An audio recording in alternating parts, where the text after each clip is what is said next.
대구선 사거리 감염자 약 200여 명.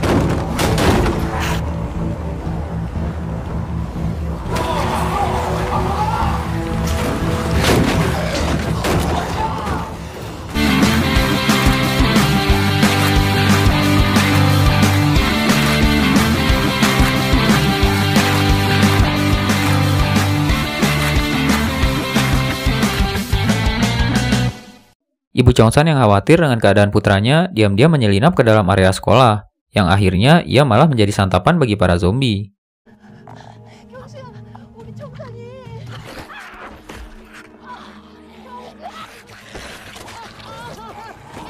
Di luar, Cecep masih bertahan menghadapi kawanan zombie, hingga akhirnya ia tak sengaja memasuki ruangan kepala sekolah.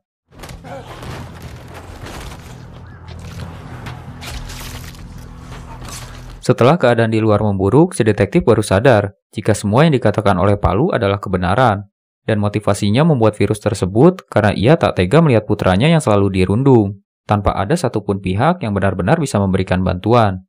Dan karena Palu yang menciptakan virus tersebut, si detektif yakin jika ia juga memiliki penawarnya, namun Palu menjawab jika ia tidak memilikinya.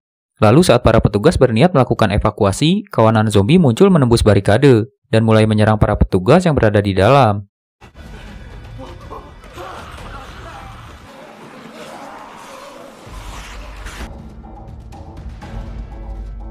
Si detektif nyaris saja tewas, namun beruntung Palu berhasil menyelamatkannya.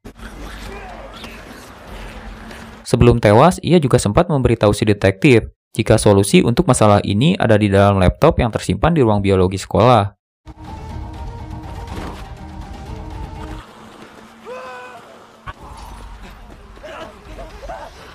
Keesokan paginya, mereka yang selamat mendapati kenyataan pahit, jika tak ada satupun tim penyelamat yang akan datang menjemput mereka, dan artinya mereka hanya bisa mengandalkan diri sendiri untuk terus bertahan hidup.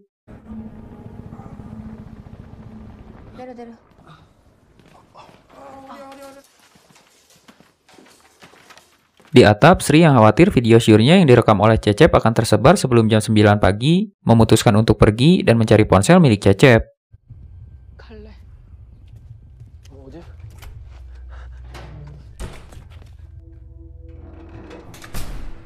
Di tempat lain, Chongsan dan Suhyok juga sedang berusaha mencapai ruang guru, di mana semua ponsel milik siswa tersimpan.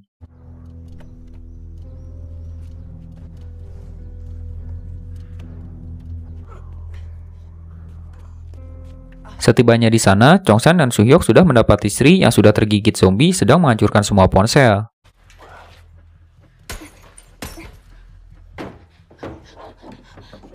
Saat itu ada sebuah ponsel yang tak sengaja terlempar. Lalu saat Chongsan coba meraihnya, Sri berteriak yang kemudian memancing para zombie.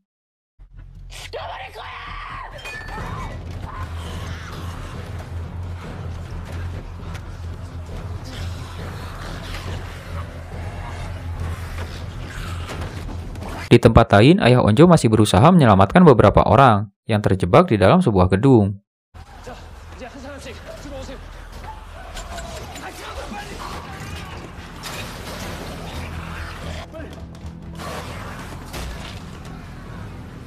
Scene kembali berpindah di mana Chongsan yang terpisah dari Suhyok bersusah payah menyelamatkan diri. Dan saat memasuki ruangan kepala sekolah, ia mendapati Cecep sedang menyandra Pak Kepsek. Tak terima dikatai pecundang, Cecep kemudian membunuh Pak Kepsek.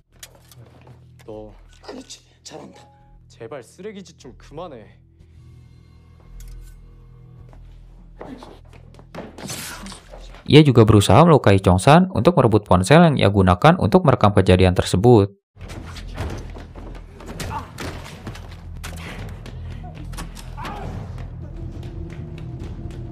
Akibat wabah zombie, pemerintah kembali mengumumkan darurat militer dalam 41 tahun terakhir. Ada juga yang memanfaatkan situasi tersebut sebagai bahan konten dan menyebabkan kepanikan di seluruh penjuru negeri.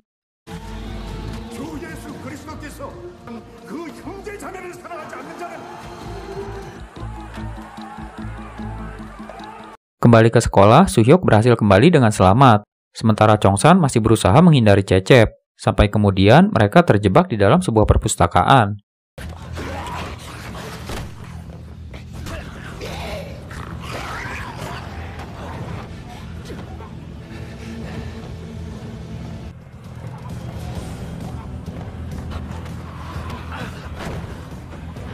Chongsan yang nyaris tewas di tangan Cecep berhasil melukai salah satu matanya, sebelum akhirnya ia melempar Cecep ke arah para zombie.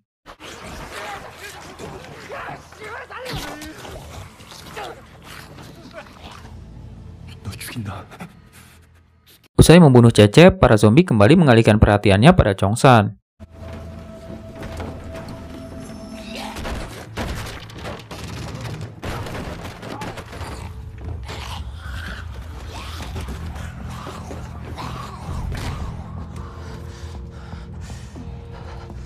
Dalam darurat militer kali ini, pemerintah melakukan karantina ketat pada satu kota yang menjadi pusat penyebaran. Namun anehnya, mereka juga membatasi akses telekomunikasi di kota tersebut, yang tentunya menyulitkan orang-orang yang selamat untuk meminta bantuan.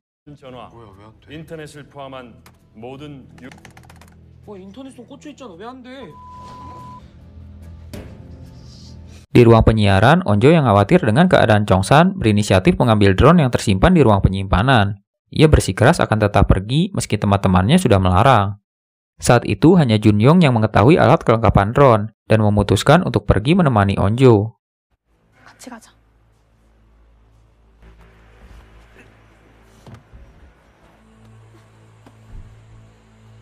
Si detektif dan seorang rekannya masih berusaha mencapai gedung sekolah.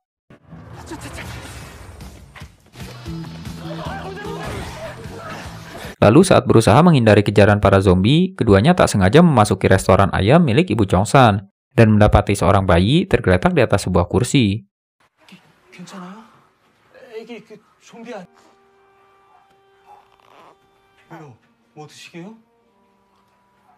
Di sekolah, Chongsan sempat terjebak di ruang saluran pipa, sebelum akhirnya ia berhasil keluar dan kembali menghadapi kawanan zombie.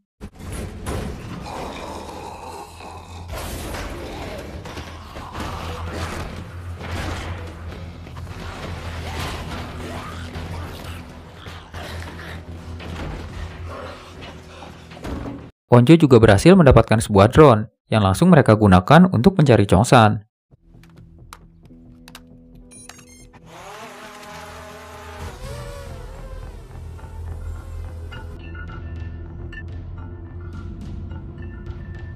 Tak lama mereka berhasil menemukan keberadaan Chongsan, namun Chongsan sendiri tak menyadari keberadaan drone tersebut. Lalu, karena baterai drone tak tersisa banyak, mereka memutuskan untuk melihat keadaan di luar sekolah.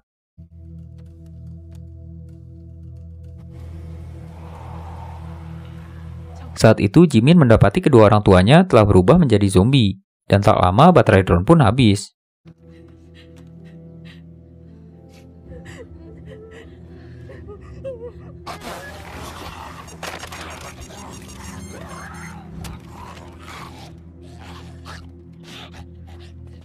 Scene kemudian berpindah di mana ayah Onjo tiba di sebuah tempat penampungan sementara yang berada di bawah pengawasan militer.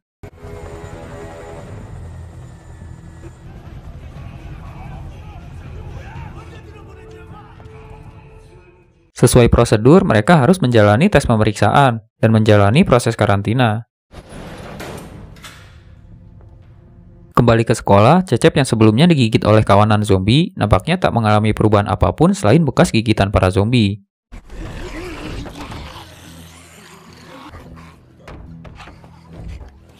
Hal ini sejalan dengan penjelasan Palu jika virus yang ia namai Jonas hidup dan berkembang dengan memakan antibodi manusia. Mereka juga mampu tumbuh dan berkembang dengan mempelajari pikiran manusia. Mungkin maksudnya karena si virus diciptakan untuk membangkitkan jiwa brutal manusia, ia akan mampu menciptakan generasi baru yang lebih brutal dari si virus, contohnya seperti si Cecep ini.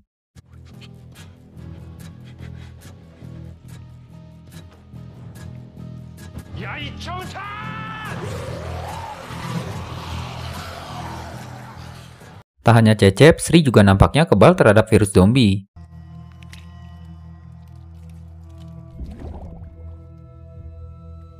Di dalam ruang penyiaran, Nara mendapatkan sebuah ide, di mana ia akan memanfaatkan pengeras suara untuk memancing para zombie, agar mereka dapat menyelinap ke sisi lain gedung untuk menjemput Chongsan.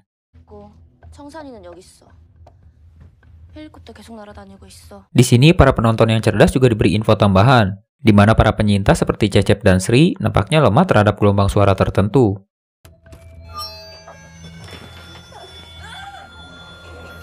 Melalui pengeras suara, Soo-hyuk meminta Chong-san untuk tetap tinggal, karena mereka akan segera menjemputnya.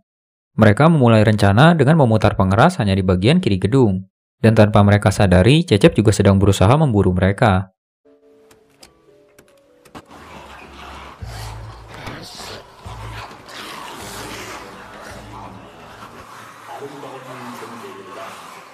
Saat itu ada satu zombie yang tidak terpancing oleh pengeras suara, sehingga mau tidak mau mereka harus melewatinya.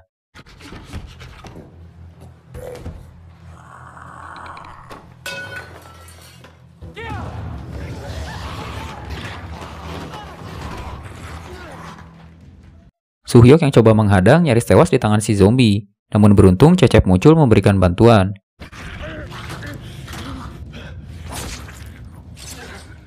Tanpa basa-basi, Cecep menanyakan keberadaan Chong-san, dan tujuannya adalah untuk membalas dendam. Mengetahui sahabatnya dalam bahaya, Soo-hyuk tak tinggal diam, hingga akhirnya mereka berdua terlibat perkelahian.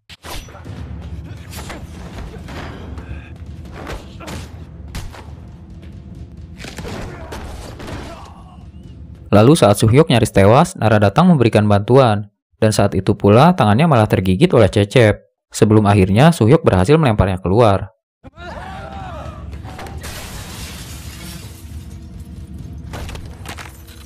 Onjo dan yang lain lebih dulu tiba, dan tanpa mereka sadari, Nayeon juga berada di dalam ruangan tersebut.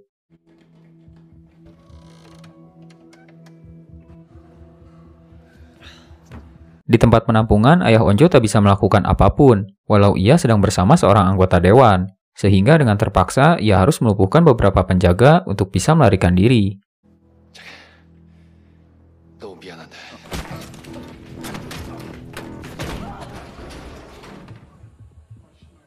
Melihat adanya bekas gigitan di tangan Nara, semua orang terlihat waspada. Soo-hyuk sempat menjelaskan jika Cecep yang telah menggigit lengan Nara. Saat itu, Chong-san nampak bingung, karena sebelumnya ia melihat Cecep digigit oleh para zombie.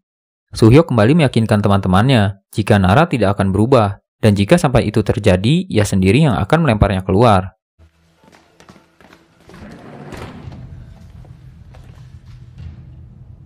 Beberapa waktu berlalu, Nara sempat mengalami sedikit perubahan pada tubuhnya.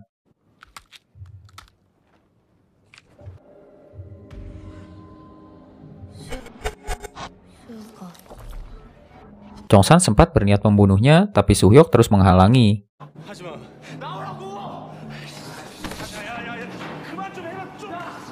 Onjo juga coba meyakinkan Chong-san, dan di saat yang sama, tubuh Nara terlihat kembali normal.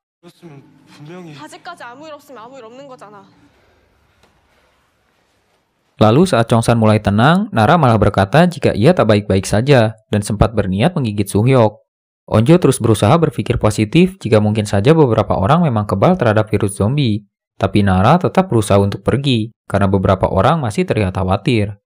Onjo yang tak ingin lagi kehilangan teman sempat menahannya, namun ia tetap bersikeras sampai kemudian Soo-hyuk mengikatkan lengannya, untuk memastikan Nara tak akan berlarian menggigit teman-temannya.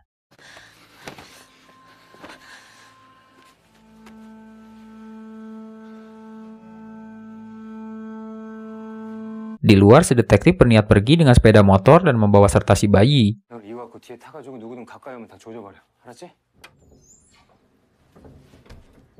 Namun lagi-lagi seorang anak perempuan muncul sambil berlarian meminta bantuan.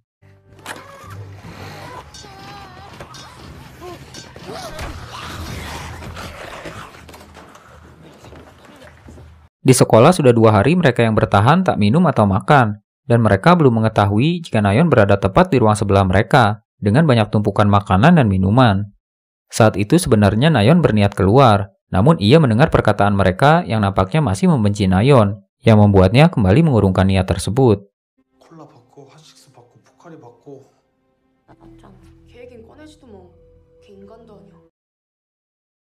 Pihak militer mulai diturunkan untuk menyingkirkan mereka yang terinfeksi dan mencari para korban selamat.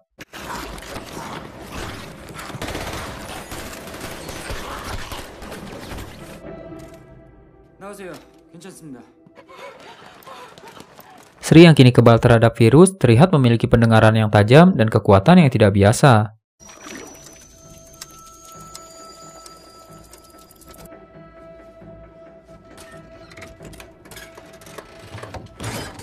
Di dalam sebuah ruangan, ia sempat bertemu salah satu guru yang dulu sering mengabaikannya ketika dirundung. 너 괜찮아? 괜찮아요. Mereka yang kebal tetap memiliki sisi brutal dan mampu memakan apapun yang berbau darah.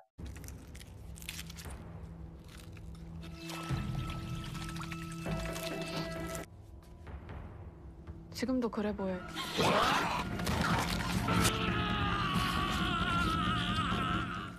Tak hanya Sri, Nara juga nampaknya memiliki kemampuan yang sama. Ia mampu mendengar suara Sri saat sedang muntah. Padahal saat itu teman-temannya yang lain tak mampu mendengar apapun. 그쳤다.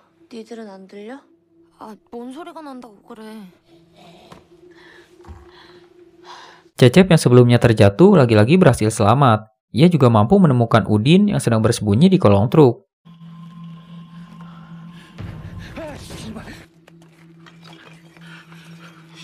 Udin yang belum mengetahui kemampuan baru Cecep masih terus memerintah dan merendahkannya. 지지 말이 많아 이씨. 나보고 좀비들 유인하라. 아휴 멍 때리지 말고 이 새끼야. 안 나가? 나 이제 쫄보 아니야.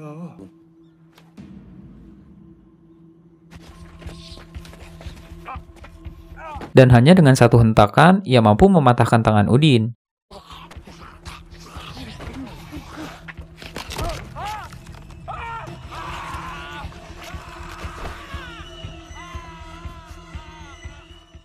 Dengan susah payah, ayah Onjo akhirnya berhasil keluar. 정재! 야, 너 뭐야?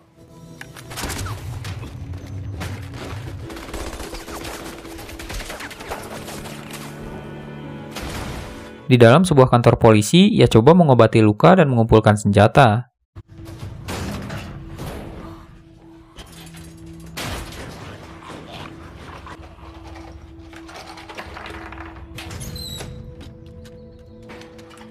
Chongsan dan kawan-kawan juga sedang membuat barikade, yang nantinya akan mereka gunakan untuk memancing para zombie.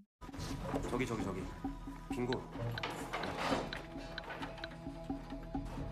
Tak hanya mereka, semua yang selamat sedang mulai mempersiapkan diri. Mulai dari anak-anak kelompok panah dan si detektif yang masih berada di luar. 잠깐만. 아우, 씨.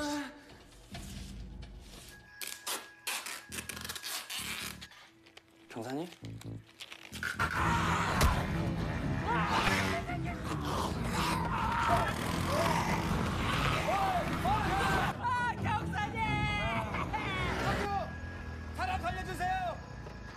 Usai membuat barikade, mereka mulai memancing para zombie.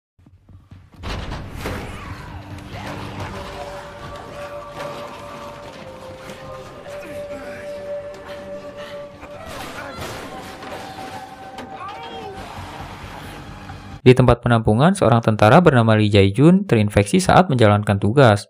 Tubuhnya akan digunakan untuk dipelajari dan mencari penawar yang tepat untuk virus ini. 본인 자원에서 작전 투입됐습니다.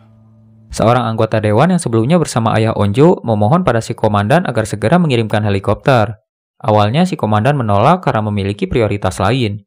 Namun setelah mendengar laporan belum ada satupun siswa yang diselamatkan, ia meminta satu unit heli untuk mengecek ke sekolah-sekolah.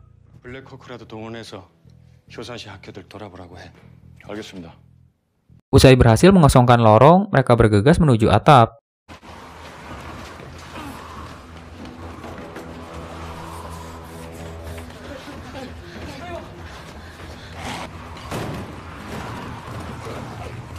Saat itu, helikopter yang ditugaskan mengecek gedung sekolah telah tiba.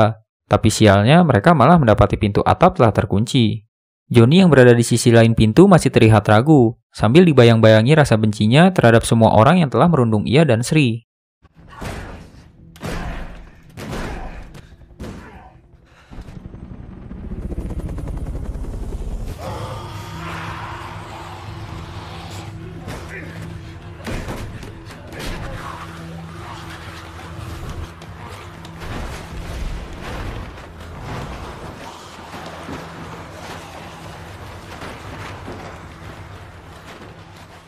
Oke, sekian dulu ulasan kita hari ini.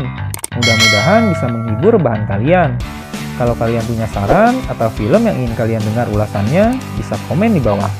Terima kasih.